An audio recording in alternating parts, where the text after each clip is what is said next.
Meski 253 siswa positif terpapar selama masa pandemi COVID-19, namun Pemkot Malang tetap akan memberlakukan sekolah tatap muka. Sekolah tatap muka diberlakukan guna menjaga kedisiplinan siswa dan orang tua dalam menerapkan protokol kesehatan di tengah pandemi COVID-19. Hal ini disampaikan oleh Wali Kota Malang, Sutiaji, di kantor Balai Kota Malang. Ia mengatakan bahwa dari total 253 siswa yang positif terpapar COVID-19 selama masa pandemi COVID-19 ini belum diketahui dari mana penularannya. Sehingga meski banyak siswa yang positif selama masa pandemi COVID-19 dan saat ini persebaran kasus COVID-19 menunjukkan tren peningkatan, Pemkot Malang akan tetap memberlakukan sekolah tatap muka. Wali Kota Malang menambahkan, alasan utama tetap memberlakukan sekolah tatap muka, hal ini untuk menjaga kedisiplinan siswa dan orang tua dalam menerapkan protokol kesehatan. Rencananya Pemkot Malang saat ini masih mencari formula yang tepat di dalam pelaksanaan pemberlakuan sekolah tatap muka. Apakah akan melakukan sekolah tatap muka terbatas dengan membatasi jumlah siswa yang hadir di sekolah, atau tatap muka dilakukan di ruang terbuka tanpa harus dilakukan di sekolah? Kalau itu terpaparnya dulu di sekolah mungkin kan kita lihat ya, apakah kemarin itu dia terpapar gara-gara dia di komunitas sekolah. Selama ini belum ada laporan ya. Sehingga saya punya keyakinan yang mungkin tidak khawatir, keyakinan gini, justru pendidikan disiplin itu kami mulai dari anak dan itu nanti akan memviral ke orang tua. Katakan kalau satu siswa ini masuknya, katakan yang masuk ada 1.000 aja, dia akan membawa 1.000 keluarga. Dan ini yang kami ambil, kami sentuh sebetulnya. Selain ada titik jenuh yang ada di mana, di rumah, maka sebenarnya ini akan bisa mengurai itu. Walaupun sesungguhnya tatap muka itu tidak harus di kelas ke depan, saya memang masih mencari pola. Bisa saja nanti pertemuannya hari ini di mana, taman mana, dan seterusnya. Satu, yang kedua, dan saatnya dalam kondisi-kondisi tertentu, maka tidak harus satu kelas ini masuk, bisa jadi 1 minggu 2 kali atau 1 minggu sekali. Kita lihat, tapi yang penting anak itu bisa berkomunikasi dengan guru, ya, berkomunikasi dengan teman-temannya walaupun ada batasan, tapi anak-anak ditanamkan disiplin, ya, sehingga harapannya nanti akan bisa berimbas pada orang tuanya. Simon Alfredo melaporkan. Harga jual cabai rawit sempat anjlok hingga harga Rp22.000 per kilogramnya. Kini harga cabai melonjak drastis. Lonjakan harga cabai rawit ini mencapai Rp46.000 per kilo. Lonjakan harga ini terjadi karena permintaan cabai dari luar kota yang cukup tinggi. Pekan lalu harga jual cabai rawit di sejumlah pasar di Kota Malang dijual dengan harga Rp22.000 hingga Rp25.000 per kilogramnya. Namun mulai pekan ini terjadi lonjakan yang cukup drastis, yakni Rp46.000 per kilogram. Kenaikan harga cabai rawit ini terjadi kurang dari 1 minggu. Agus Salam, salah satu pedagang di pasar, mengatakan bahwa selain kendala musim hujan yang tidak menentu, naiknya harga cabai rawit juga disebabkan karena permintaan cabai dari Malang yang cukup tinggi. Sehingga dari tingginya permintaan dari luar kota ini membuat para pengepul banyak memasok cabai ke luar kota dengan selisih harga yang cukup tinggi. Hal ini mengakibatkan harga cabai di Kota Malang juga harus menyesuaikan. Naiknya harga cabai ini juga berpengaruh terhadap penjualan, di mana biasanya per hari pedagang bisa menjual 40 kg, kini jumlah tersebut berkurang hingga setengahnya. Sementara itu, selain cabai rawit, harga bawang merah juga mengalami kenaikan dari harga Rp25.000 naik menjadi Rp30.000 per kilogramnya. Sedangkan untuk harga cabai besar dan bawang putih masih stabil dan tidak ada kenaikan. Ini yang naik kayak bawang merah, cabai kecil itu naik semua, sama jeruk-jeruk nipis itu naik sekarang. Dari berapa ke berapa kalau cabai, Mas? Cabai kecil itu minggu yang lalu sempat 22, 24, kayak bawang merah itu ya 24. Hari ini sekarang cabai kecil mencapai 46, bawang merah mencapai 30.000. Naiknya kenapa? Ya faktor cuacanya hujan, pengepul ya kirim ke luar kota. Kalau stok barangnya sendiri? Ya sebetulnya stoknya banyak, cuma itu kalah sama pengepul itu, Mas. Jadi mau nggak mau harga ya mengikuti pengepul itu. Jadi naik harganya. Jadi yang Lombok Malang keluar kota semua? Keluar. Pokoknya nggak ada pengurangan? Kalau stoknya ya banyak terus kalau stoknya. Yaitu cuma di luar itu permintaannya banyak. Simon Alfredo melaporkan. Guna mendukung pemerintah dalam percepatan vaksinasi menuju herd immunity atau kekebalan kelompok, Kepolisian Resort Kota Batu menggelar suntik vaksin massal. Warga yang menjalani suntik vaksin ini dari berbagai lapisan masyarakat di wilayah hukum Polres Batu. Ribuan warga dari berbagai lapisan masyarakat di wilayah Polres Kota Batu menjalani suntik vaksin massal.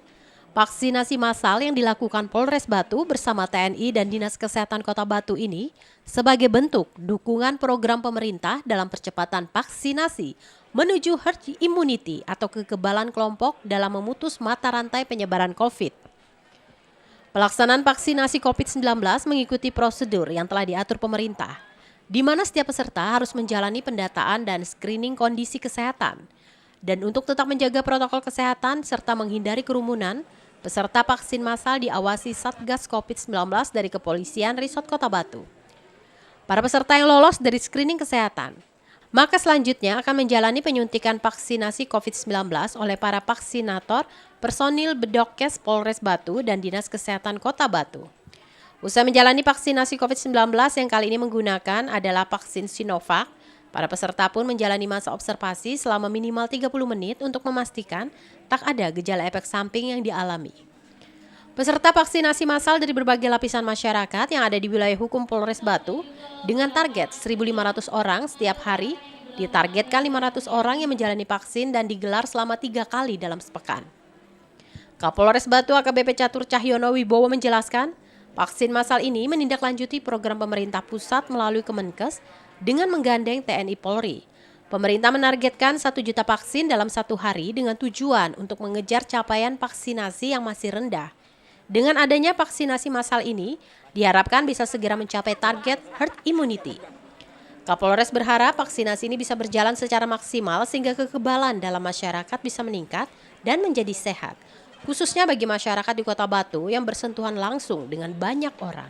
Untuk Polres Batu, untuk sementara kita dapat 1.520 orang atau 152 vial yang diperuntukkan untuk 1.520 peserta vaksin. Di sini kami tidak bekerja sendiri, tetapi bergandengan tangan dengan dari Dinkes maupun TNI yang ada di Kota Batu. Jadi untuk sasaran diperuntukkan untuk semua kalangan dan Kota Batu ini banyak sebagai tempat destinasi wisata, tempat pariwisata, maka kami utamakan di sini pekerja wisata maupun dari ASN Kota Batu dan warga Kota Batu yang mau divaksin. Jadi untuk semua kalangan di Batu ini. Karena memang keterbatasan jatah vaksin yang didapat oleh pemerintah Kota Batu. Jadi kita berupaya untuk memberikan apa yang ada di kita untuk semua warga Batu. Yanta Yancong melaporkan. Terima kasih Anda masih bersama kami dalam Info 7 Malang Raya. Akibat semakin sulitnya mencari penumpang berdampak pada berkurangnya jumlah armada mikrolet yang beroperasi di Terminal Mulyorejo, Kota Malang. Tidak hanya itu, sistem zonasi sekolah berpengaruh pada penumpang pelajar yang akan semakin berkurang karena jarak sekolah lebih dekat dengan rumah. Beginilah pemandangan di area dalam Terminal Mulyorejo, Kota Malang. Suasana terminal sepi sudah terlihat sejak lama sehingga berdampak pada semakin berkurangnya armada yang beroperasi ke berbagai jurusan setiap harinya. Kondisi sepinya penumpang ini sudah sangat dirasakan oleh para sopir karena pendapatan yang semakin berkurang akibat terdampak maraknya angkutan berbasis online maupun pandemi COVID-19 yang masih belum berakhir, serta pemberlakuan sistem zonasi sekolah juga berpengaruh pada jumlah penumpang dari kalangan pelajar. Para sopir saat sekarang dalam keadaan menunggu kondisi membaik sehingga para pelajar bisa masuk sekolah secara tatap muka. Walaupun tidak jaminan akan meningkat jumlah penumpang pelajar karena dengan sistem zonasi ini, jarak sekolah dan rumah siswa semakin dekat. Menurut salah seorang sopir jurusan MM di Terminal Mulyorejo menjelaskan untuk pendapatan dari mikrolet sudah sangat berat akibat jumlah penumpang yang semakin berkurang dari hari ke hari sehingga para sopir sering torok untuk BBM akibat tidak mendapatkan penumpang. Di lokasi area dalam terminal terlihat dari jumlah armada yang terdaftar sekitar 68 pada pagi hari, sekitar 10 yang beroperasi dan meningkat sampai 25 armada pada siang hari dan pada sore hari akan menyusut menjadi 5 akibat sepinya penumpang. Banyak armada yang keluar dan masuk terminal dalam kondisi kosong penumpang. Kalau dibilang peningkatan sebetulnya sih ya kita nggak bisa bilang ya itu peningkatan atau bukan. Tapi kenyataannya sekarang ini penumpangnya semakin hari semakin apa ya nol lah. Ibaratnya seperti itu. Kalau dipikir kan sekarang tuh nggak seketat awal-awal pas ada COVID walaupun kan, walaupun dulu itu lebih ketat. awalnya COVID itu lebih ketat dan penumpang juga rata-rata sudah banyak yang tidak naik angkot. Ada kemungkinannya sekarang ini walaupun sudah agak longgar dan sudah berjalan 1 tahun lebih itu kelihatannya penumpang tetap nggak ada atau berkurang. Pak, kalau sumbangan dari penumpang pelajar seperti apa nih Pak dulu sama sekarang?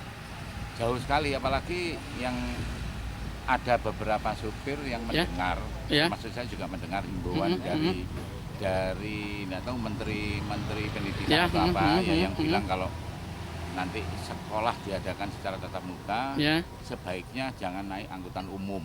Nah, gitu ada banyak yang dengar seperti itu. Jadi kelihatannya walaupun sekarang ada yang bertatap muka, nggak tahu seminggu 2 kali atau 3 kali, toh tetap mereka nggak ada yang naik angkot.